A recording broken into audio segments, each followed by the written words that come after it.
Pozdravljeni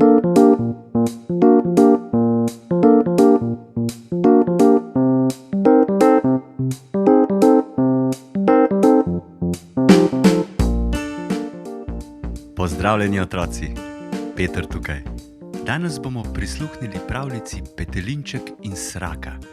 Pravljico je napisala Vesna Radovanovič, ilustrirala pa Kristina Krhin. Takole gre. Kikiriki, kikiriki, je Petelinček veselo zakikirikal v nov dan. Prav nič ni bil zaspan. Zbudil je gospodarja in kokoške. Veselil se je tega jutranjega opravila in se šele potem odpravil k zajtrku. Mama mu je zmeraj pripravila njegovo najljubše zrnje. Ko ga je pozobal, je odhitel na dvorišče, da bi se igral s svojimi prijatelji. Na plotu, s katerega je navse zgodaj zakikirikal, ga je že čakala Sraka.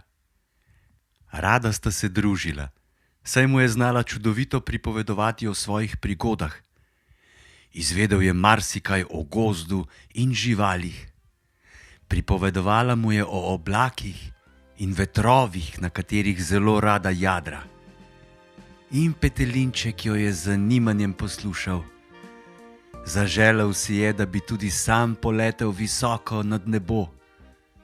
A kaj, ko je s svojimi krili lahko zamahnil samo toliko, da je priletel na plot. Nekoč je v tem pri kosilu potožil mami. Mama ga je pobožala in se tej njegovi želji samo nasmehnila. O, ti fantič moj, saj ne more vsak, ki ima perje in krila, tudi poleteti. Si pač petelinček in ne ptiček, ga je potolažila. Pa tudi prav se mi ne zdi, da se družiš s Srako, je naenkrat postala stroga. Vse mogoče govorijo o njej. Toda Sraka je moja prijateljica, je ugovarjal Petelinček. Rada se pogovarjava in prav zabavno je. No, na našem dvorišču ni dobrodošla in dobro je, da to veš, je dejala. Ampak zakaj? Tega ne razumem, je bil radoveden Petelinček. Mama pa se je že obrnila in mu ni več odgovorila. Petelinček se je napotil do plota. Tam je zagledal Srako, kako je vzletela in se niti obrnila ni več, da bi mu pomahala. Vedel je, da je vse slišala. Žalosten se je usedel v travo, potegnil iz desnega žepa svojo miško in iz levega. Joj, levi žep je bil prazen. Lisičke ni bilo v njem. Njegove lisičke, ki jo je dobil, ko je bil pri zdravniku, ni bilo v žepu. Odhitel je v kurnik, pogledal pod mizo, pod stol. Lisičke ni bilo. Stopil je do postelje, pogledal pod njo, dvignil vzglavnik, odgrnil pregrinjalo. Lisičke nikjer. Mogoče pa mi je padla, ko sem kikirikal, je na glas razmišljal. Toda tudi v travi ob ograji lisičke ni našel. Preiskal je celo dvorišče. Zdaj mu je pomagala tudi mama in nekaj piščančkov. V kurniku so se kokoši muzale. Ko, saj sem vam rekla, kdor ne uboga, ga tepe nadloga. Ko, Je modrovala prva. Kokodak, Srako se druži. To tudi ni prav, saj vemo, da je tatica, je zatrdila druga. Tak. Jaz mojim otrokom tega že ne bi dovolila, Sraka pa taka. je pristavila tretja.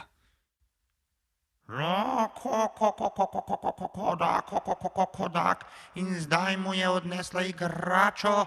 Le kaj si je mislil, da je poštena? Kodak. So zakokodakale še ostale.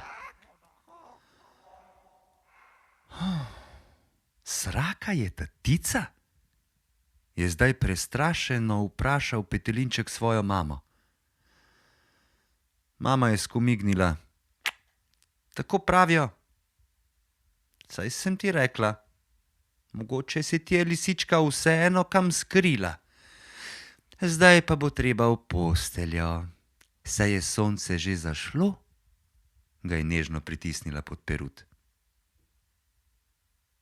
Vse sem preiskal, je zatrdil Petelinček. Res, sraka pa taka. Zagotovo je odnesla lisičko v svoje gnezdo. Ne maram take prijateljice. Psst, preberem ti pravljico, je mama pokrila Petelinčka in zatlačila pregrinjalo v posteljni rob.